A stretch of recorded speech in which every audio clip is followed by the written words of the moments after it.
আগামী সংসদ নির্বাচন পুরোপুরি অবাধ ও সুষ্ঠু হবে বলে ব্রিটিশ সংসদ সদস্য রূপা হককে নিশ্চিত করেছেন অন্তর্বর্তী সরকারের প্রধান উপদেষ্টা ডক্টর ইউনূস।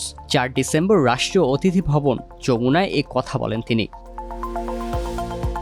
ডক্টর ইউনূস বলেন, গেল 3 নির্বাচনে সাধারণ মানুষ ভোট দিতে পারেনি। একটি ভুয়া সংসদ, ভুয়া এমপি এবং ভুয়া স্পিকার ছিলেন। জোর করে সাধারণ মানুষের কণ্ঠস্বর রোধ করা হয়েছিল।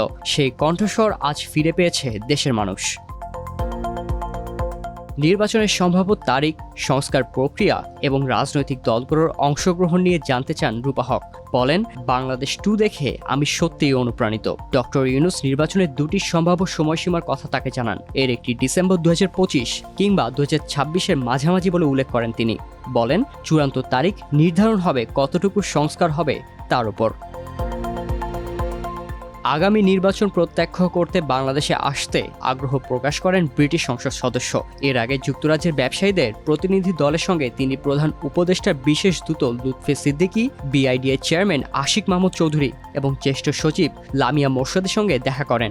এ সময় বাংলাদেশে বাণিজ্য ও বিনিয়োগ নিয়ে কথা বলেন তারা। ব্রিটিশ ব্যবসায়ী ও নারীদের বাংলাদেশে আরও বিনিয়োগের আহ্বান জানান লুৎফে সিদ্দিকী।